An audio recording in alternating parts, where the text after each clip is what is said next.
It's been a while since last we spoke. I am probably in the same shirt that I was wearing when you last saw me, and the hat is back because, as per usual, I could not be bothered to do anything with my hair. Hi everybody, my name is Charlie, and I don't really know what this video is going to be. I basically have received a few messages from some very kind-hearted people wondering where I'd gone, because it's been nearly a fortnight and you haven't had any videos, and had kind of got into maybe not having a schedule, but you were getting some regularly released programming from Charlie and what have you. And people know that sometimes Charlie has disappeared for months at a time due to sadnesses in the past and what have you. So people have been checking in, people have been kind, but everything's fine.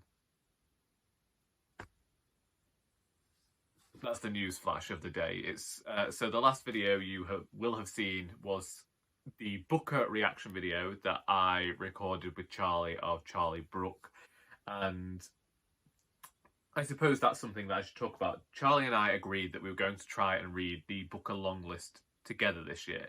We joined the book group hosted by Kieran of KD Books. KD Reads? I don't know people's channel names. Get over it. Then I realised that I had also signed up to judge for the BookTube Prize. Now, the BookTube Prize thing is where we hit into a little snag here. So, the way things were going, I thought that in the final round of the BookTube Prize, there was only a possibility of me having one book to read, because I entirely forgot about the fact that last year I also said I could judge translated fiction. Indeed, that was the first category that I judged this year. I never created a video, don't go searching for it, but it didn't happen for reasons it's never going to happen now. And I got translated fiction again, which means I have 6 books to add on to my reading this month, alongside the Booker long list. Now, the shortlist for the Booker gets announced in September, so I technically have 2 months to read 13 books, and I have now read a few of them. And the BookTube Prize, I can read 3 books a month, but in my head at the time, I immediately think that I have to read 19 books this month. I also agreed to buddy read The Way We Live Now by Anthony Trollope with Emily of Novell Novels, and I'm currently 4 chapters behind on that. And I joined the read-along for Tomb of Sand by Jitendra Jali Shri, translated by Daisy Rockwell, and this read-along is being hosted by Sarah of Hardcover Hearts. And I didn't want to miss out on the read-alongs, nor did I want to miss out on the buddy reads, nor did I want to miss out on this, but there is only so much time in a day, and I do have a job, and I do intend to release a book in a month. And I think I mentioned at some point about the extra work I gave myself when it came to the editing of Our Doris, and so I've gone back and been working on that. So anyway, after I spoke to you about the Booker Prize, I then had the final writers group until September, so got that out of the way. Then I've been working, and I've been trying to get some reading in, and that's the thing, it's just time has gone away to record videos because I have been reading and I have been writing, which is really the whole point of this channel. If I don't read, then there can be no videos, because it turns into my Instagram page then a load of books that I've never read. And I do have books to talk about. I want to record this video about my reviews and rankings of the BookTube Prize for this time, but it hasn't happened yet, and it will happen. It might even happen once I've recorded this almost catch-up Woolgathering style video type thing. I don't know. I am appreciative to the people who checked in, as always, and I did want to record videos today. It was just this morning, my sister contacted me and said, did I want to go for a walk with her and the dog? And I thought, well, saves me having to go out later. So we went, and we were gone for about 2 hours because we chose to stroll rather than stride, and we caught up with each other and that sort of thing.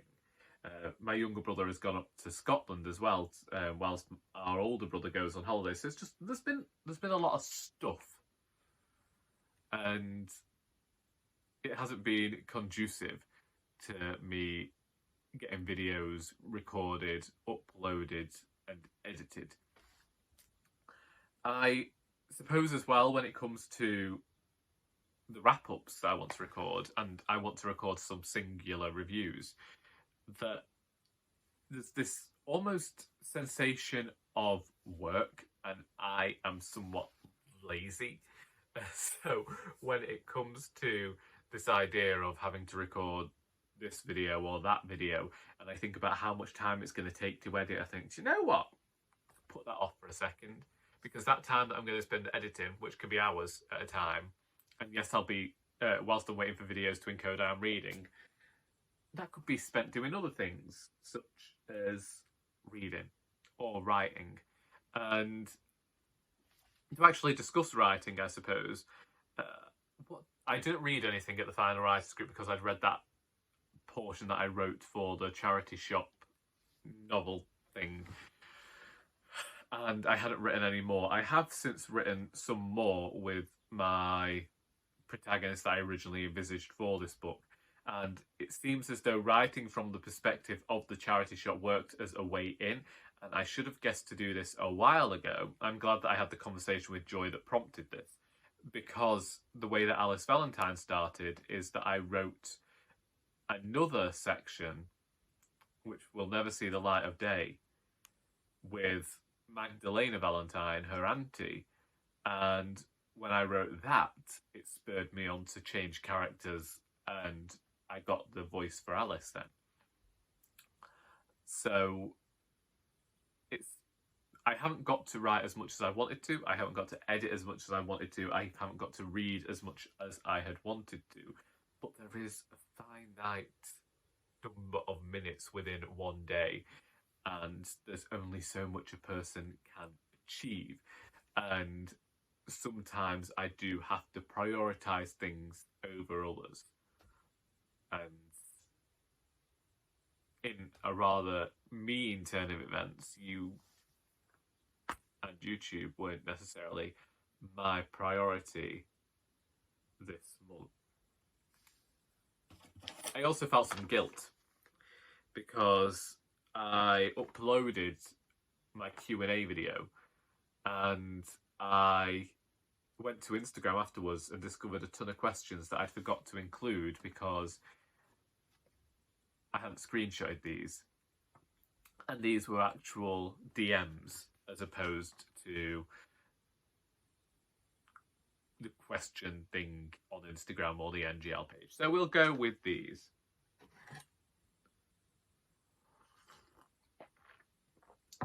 Let's get these questions out of the way, and if you have had any questions for me that I didn't answer in that Q&A, feel free to ask them here. Firstly was to do with the charity shop, and was the most surprising donation that we have ever received.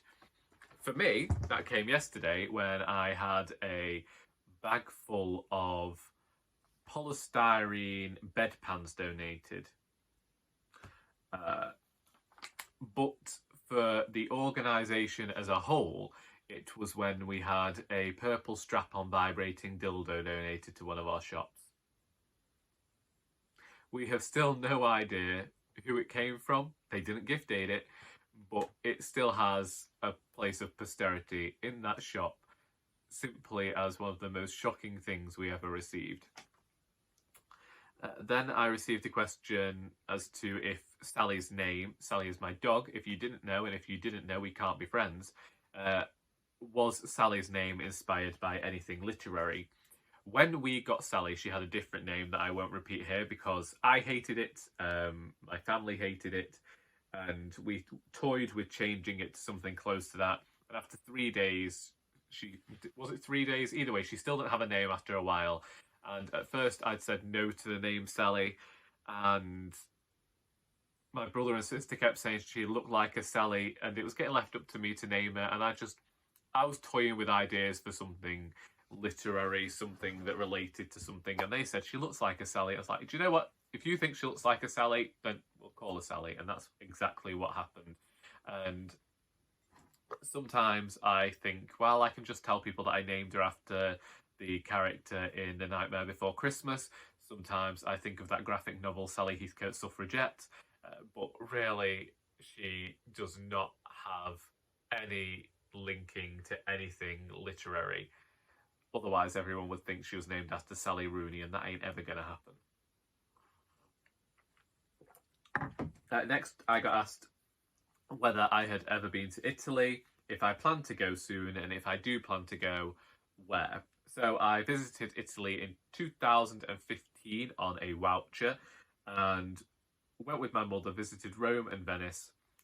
Rome was not my favourite place at all. I would go back, and I would do it in a different style. It was basically, I'm not the biggest fan of cities, and I should have guessed this before going, because the crowds fueled my anxiety and that agoraphobic part of myself that wasn't yet gone, and so Rome just wasn't good for me. If I'd stayed in the centre of Rome and I wasn't having to travel in and out of the city so much to get back and forth to this glorified hostel on a motorway, then I would have had a much better experience. Friends I've got who have actually stayed in Rome and not being far away from everything that you want to do there have had a much better time. I thoroughly adored Venice. Everybody says to go to Venice with low expectations. I don't know what it was about that place, but I would visit again. I loved it. I didn't think that it was difficult to navigate, and I just thought it was somewhat beauteous. And we were staying out of the actual town, city, whatever, when we were in Venice, but you only had to hop on a train that was a tram that was right outside the hotel, and you were there within 10 minutes. So we did that 3 days in a row, and we just would go down into Venice, spend the entire day there, and then go back. And I thought that was delightful. But when I return to Italy, I would like to visit Florence next. Because I've seen the film Sotto il Sole di Riccione, I do consider going to Riccione, but I'm now too old. It's basically kind of like where all the young people go, so I'd want to go to the other coast. Also, I probably wouldn't get on with all of these young people, because granted, I've never actually been young. The body might be young, but the person within it is not. Which book would you like to read in its entirety in Italian? Leggevo un libro in italiano e stavo le più belle storie in giallo, and that was this comic book, which was all about Mickey Mouse and detective stories. However, if we were going to talk about an actual novel, and if we were going for an Italian writer as opposed to anything else, the reason I waited so long to read Elena Ferrante was because I had this pipe dream that I would one day read her in her entirety in Italian. However, I read The Lost Daughter now, and so I would say maybe Elena Ferrante, but an author who I would very much like to read in Italian, who I've read in English translation and enjoyed, would be Natalia Ginzburg. My favourite book set in Italy would have to be what I just said, The Lost Daughter, which I'm certain is in Italy, and if it's not, I don't care. It's written by an Italian, The Lost Daughter. And another question I got was, would you ever write a haunted house novel? I might. Something inspires me a bit in that genre, as I mentioned in the Q&A and have done in the past. I am descended from a family of spiritualists on my mother's side, and so there is definitely a lot about the spiritualist movement within my family within the last 150 years, and I have definitely toyed with the idea of writing something ghostly in the past. With you asking about a haunted house novel, I think a few people might know Regina of Regina's Haunted Library has created a few anthologies over the years. And I don't know where it is. Sorry, I'm trying to see the title. So the first collection of these short stories, all written by author tubers, booktubers, anyone within in these parts, was writing local haunts, and I had an idea, and I started writing this idea, but unfortunately I decided to include some biographical elements into this short story, and the memories that they awoke inside me and the nightmares that my own writing had incurred ended up sending me into a fit of depression for about 2 weeks, and I didn't get over it for a while. And so that story got parked. So if I did ever write a haunted house novel, I would have to remember not to use certain aspects of my own that, whilst they instill fear in me, they also prevented me from being able to navigate life for a bit.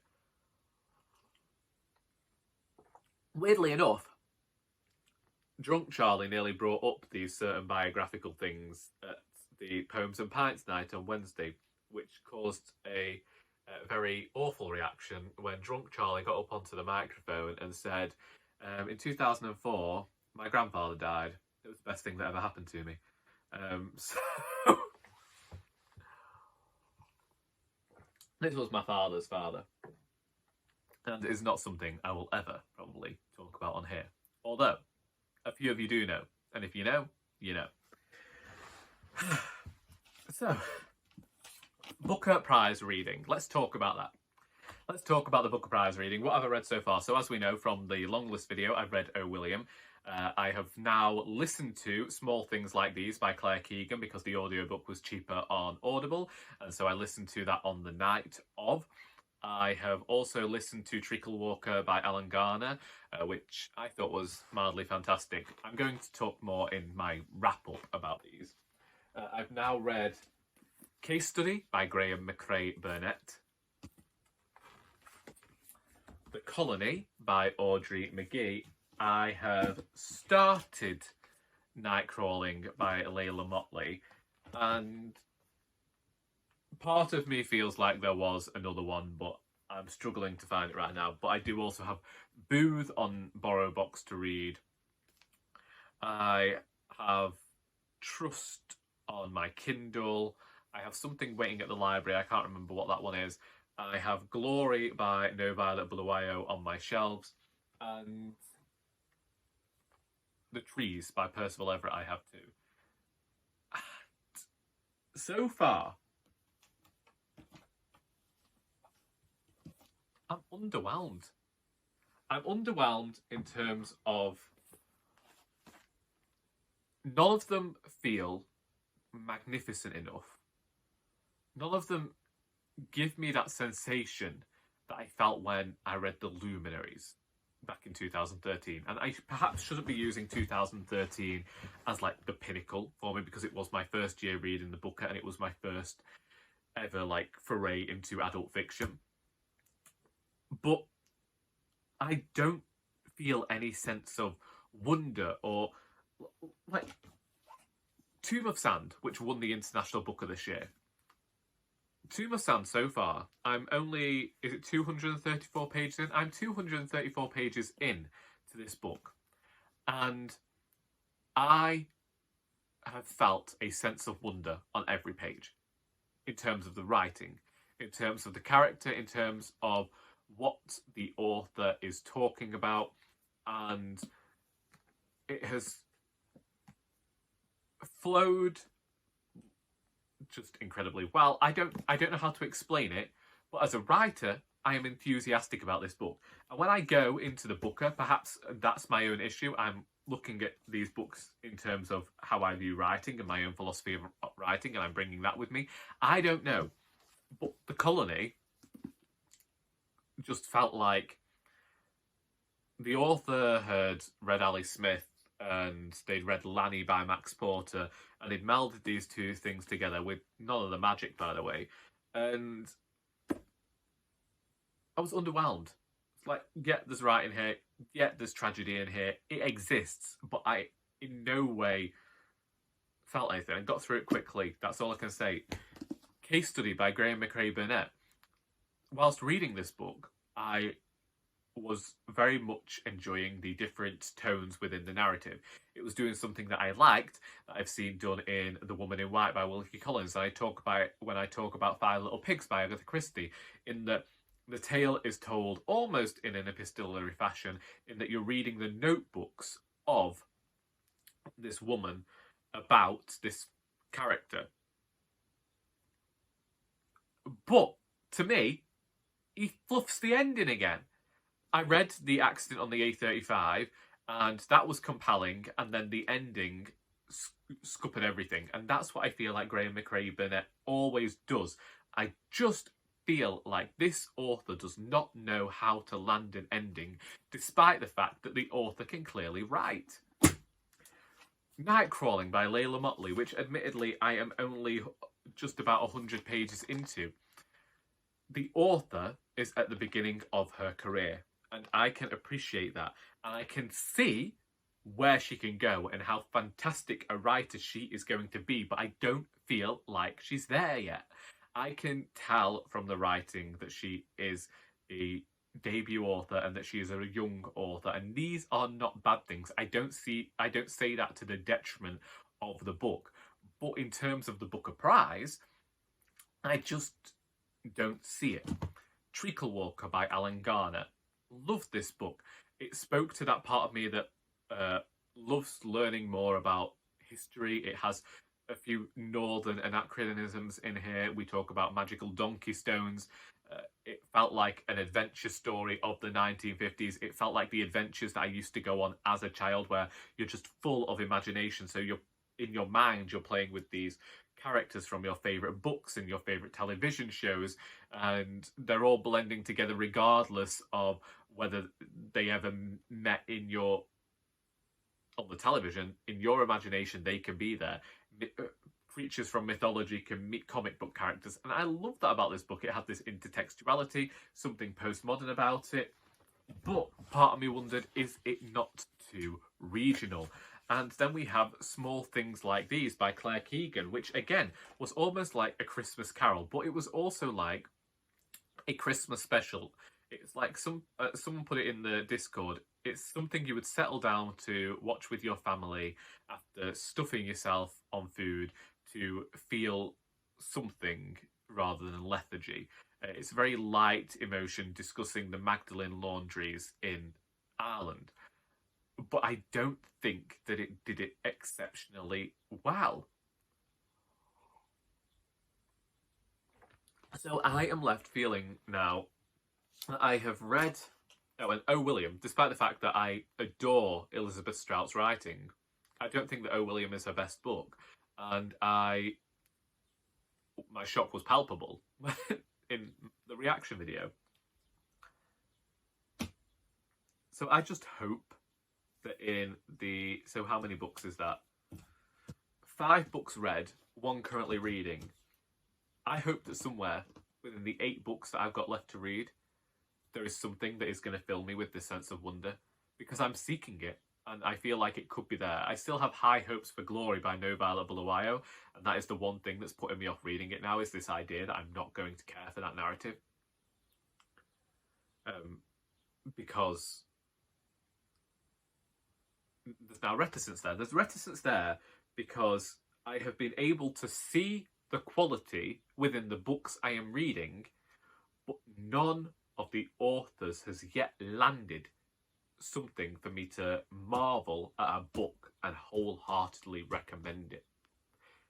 There are books on the book along list, like The Luminaries. I hold that up as like the pinnacle for me, because that's the winner of the last 9 years that I felt particularly fond of when I read it in 2015. It won in 2013, I know that. But that is a book that I recommend to a certain type of reader, but I so wholeheartedly enthralled by that book, and although it proved a difficult reading experience at times, I really got on with it. I thought it was magnificent. I thought that the prose was lively, and it had this, again, great narratorial tone. And when I talk about that, I mean, you'll see it in whimsical novels. The author will begin with this whimsy within the text, but it soon dissipates because they can't keep it up. With the Luminaries, the author is trying to emulate a certain style of writing and keeps that up throughout the novel. These just don't feel prize winning to me. And if they are, well, good for them, but they just don't. And it's disappointing to me because I've chosen to dedicate my time to this. But this could also be, you know, one of the signs why I stopped following the book a few years ago. I don't know. Writing-wise, I spent 8 hours editing and only got through 80 pages the other day, which is fun. I still have about 200 pages to go, and I asked Dane whether he would go over the novel again once I finished this draft, but it's supposed to be out in September, so I don't know if the time is there. It's not fun, but I've also not planned any events. At the same time, I do want to ask my head office. They have an event planned at the start of October, and I do want to ask them if it'd be okay for me to go there and do something with Doris. So I need it finished. I have a month. Considering I wrote and released Our Doris in 8 months, and I've been working on this for 10. Well, it's 10 months of editorial work. It was 20 months of writing, wasn't it? Maybe it's a struggle to let go of the character. I don't know. My manager said to me on, was it Friday? Or it was Friday, that once I properly relinquish Doris, she thinks that my comedy will thrive, and I haven't yet scratched the surface of my potential in terms of writing. And so, like, that's really nice to say, but you don't understand that comedy is incredibly difficult, and if I could leave it behind, then I would, because I have quite a dry sense of humour, and sometimes it doesn't come across. Alternatively, sometimes I'm reading poems and people start laughing at lines that I didn't know were humorous, so maybe I do it without trying. I don't know.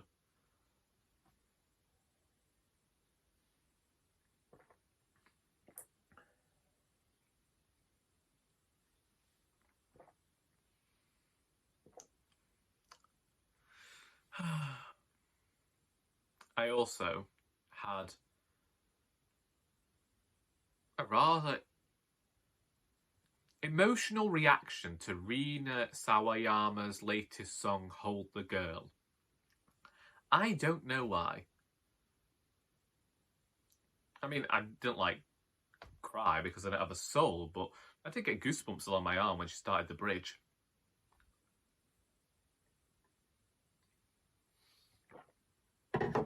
But that could also have been because it was 10 o'clock in the evening and I was tired, and my friend used to send me to bed at 10 o'clock because she'd noticed I started to get my most depressed when I was tired. That's what friends do. They kick you off the internet and tell you to jog off when they think you're going to start behaving sad. But that's a whole other story for a whole other day. And I watched The Birds of Prey. You know, the film with Harley Quinn in. I actually liked it. I'm not saying it's like the best film on the entire planet, but it made me laugh, and I got to see women beating up men, so I really enjoyed that thing.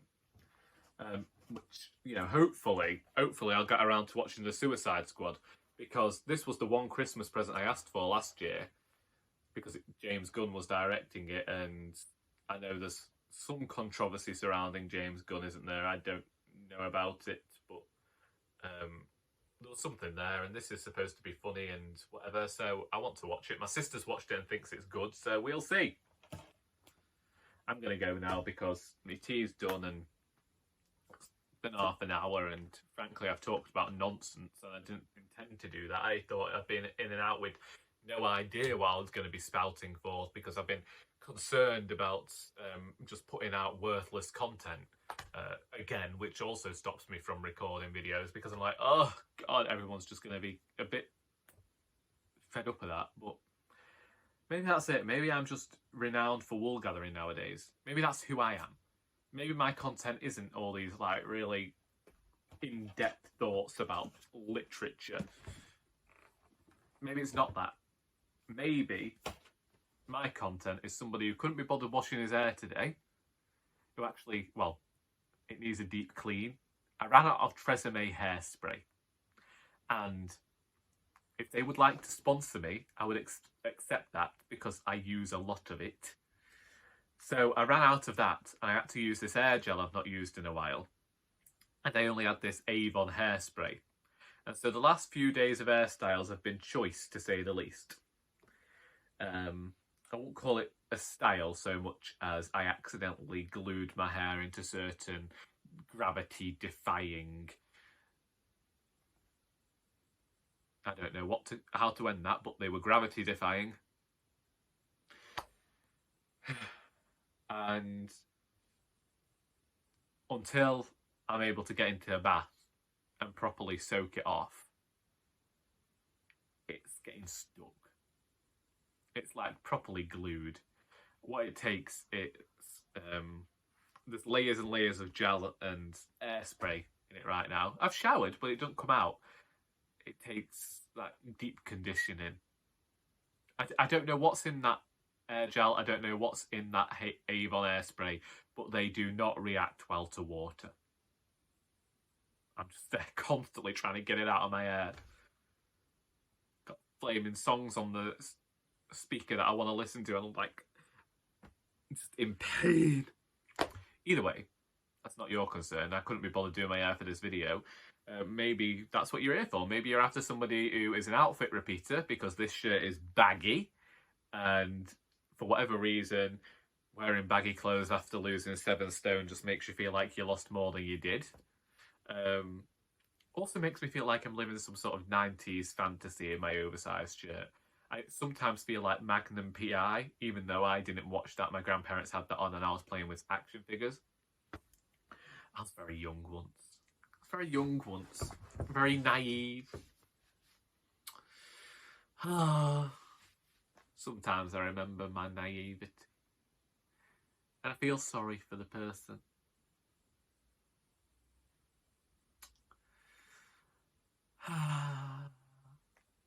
But it doesn't do to get lost in reveries, does it? It also doesn't do to spend 33 minutes talking about Note, but... well... if you got anything out of this video, then do tell me. Do tell me what you got out of this video. Even if it was sheer boredom. Even if it was just something to put on in the background to keep the dog quiet. And if you want to talk about how I talked about it, then please feel free to do so in the comments, because until next time, and I cannot be saying when that is, folk, that is all.